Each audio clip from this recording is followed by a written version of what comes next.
Welcome back. By this point, you now are either about to read Menander's Discalus the Grouch or have actually done so. I'm very pleased to have taken you through the progress of Old Comedy in the 5th century BC, as you saw with the plays by Aristophanes, and now we're getting closer to the end of the course as we look at Greek New Comedy and at Roman Comedy. So we've described in other videos about Greek Middle and New Comedy and Roman Comedy. Here we're now going to give the historical background. I'll try to keep it as brief as possible in order to explain what changed in the world of Athens to make the Athenians need to shift away from Old Comedy to New Comedy, as you saw described in our previous videos. So the time period we're looking for is 403 to 355 BC, and although there's a lot that goes on, it's a very dense period historically. We will try to keep it brief to just some major highlights to show what's going on with the city of Athens. I will mention that the historian who now covers this period is no longer Thucydides, whose history actually stopped in the middle of the Peloponnesian War, just in mid-sentence. His successor is Xenophon, and his history in Greek is called the Hellenica, which simply means the affairs of Greece.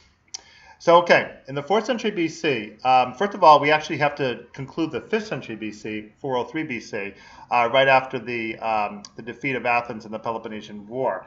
They were ruled by an oligarchy of 30 leaders, often today referred to as tyrants only because of the despotic way that they ran. But it's important to understand that tyranny is not an appropriate term to use for this group because a tyrant was a very specific type of leader, of a polis in the ancient Greek world, and that's not what these were. These 30 oligarchs were imposed on the city of Athens by Sparta, and this was actually a policy that they began to use, especially their hero Lysander from the Peloponnesian War, their general. Lysander became one of the premier leaders of the Spartans. One thing that he did was to go around to the cities that used to be allied to Athens, plus other cities under Spartan control, and impose groups of 10 oligarchs called decharchies on those various cities. This was a highly resented practice, and it was one that made many of those former Athenian allies now wish that they were back under Athenian control when they realized the Spartans were actually worse. So this imposition of 30 oligarchs, as I say, now often mistakenly called tyrants, is the same kind of policy that will become de rigueur for the Spartans in the 4th century BC. Let's see how it works. Not well. The 30 were placed on Athens in order to replace the democracy that was such a thorn in the side of the Spartans all through the 5th century BC and even as far back as the very late 6th century BC. The Spartans had probably been eager to get rid of that democracy for the whole time for a number of reasons, and they finally had the chance to. So, when the Athenians were defeated, they became a subject ally to the Spartans, pretty much forced to do whatever the Spartans wanted, including going out on expeditions with the Spartans, if that's what was demanded of them. And they could no longer have the democracy. They had to surrender their fleet, except for a few basic ships for commerce purposes. And most miserable of all for the Athenians, they had to give up their long walls, which were actually taken down in front of their eyes. And flute girls apparently marched up and down the walkway where the walls had stood, up and down the city and down to the harbor. And Xenophon, one of his first comments he makes about the age right after the war ended, is everybody thinks that this is the first day of freedom for Greece. And as Xenophon proceeds to show in his history, that's definitely not the case. So, first of all, the 30 tyrants themselves caused a lot of trouble for the Athenians. In order to ingratiate themselves with the Athenian populace, they killed off sycophants, who were these paid informers. You saw an example of a sycophant, a paid informer, in Birds. That's the last of the strangers who comes to make me do to get wings. And you may remember that the wings that he gets is a beating on the back. So So sycophants, whose name in Greek means showing figs, and we're not quite sure what that means, but maybe a fig was some kind of a sign of information, maybe. But a sycophant was somebody who was paid to bring witness testimony against a litigant if someone needed to prosecute a case against that person. And they were a real scourge on Athenian society. So when the 30 went around to mop them all up and execute them, everybody thought this is good. Then the 30 began to go after their actual political opponents. And that's when the Reign of Terror fell.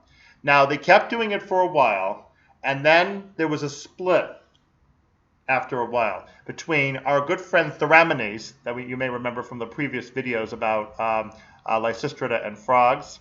Theramenes is that one who kept on changing sides. And then there was Critias, C-R-I-T-I-A-S. Critias is a former student of Socrates who is basically turned despot. Critias was radical and wanted any democratic-like element in the city completely erased, whereas Theramenes was more moderate and only wanted to take away as many people as were needed to keep them, the group of them in control, but not to go any further. So when the two of them got into a dispute that they could no longer settle, Critias finally took the public act of striking Theramenes off the register of the 30, and eventually Theramenes was convicted, illegitimately of course, and was sentenced to death. He was let off publicly, and the last thing Xenophon says he did before he was executed was to make this gesture, which was called cotobus. It was a game that people would play during a drinking party where they would have a little bit of wine left over in a cup. They would toss it as a toast to somebody. So Theramenes made the gesture, and he said, "This is to my good pal Critias." And then he was executed. And that's the rather interesting ending that he receives by the pen of Xenophon. Well, the 30 did not last much longer.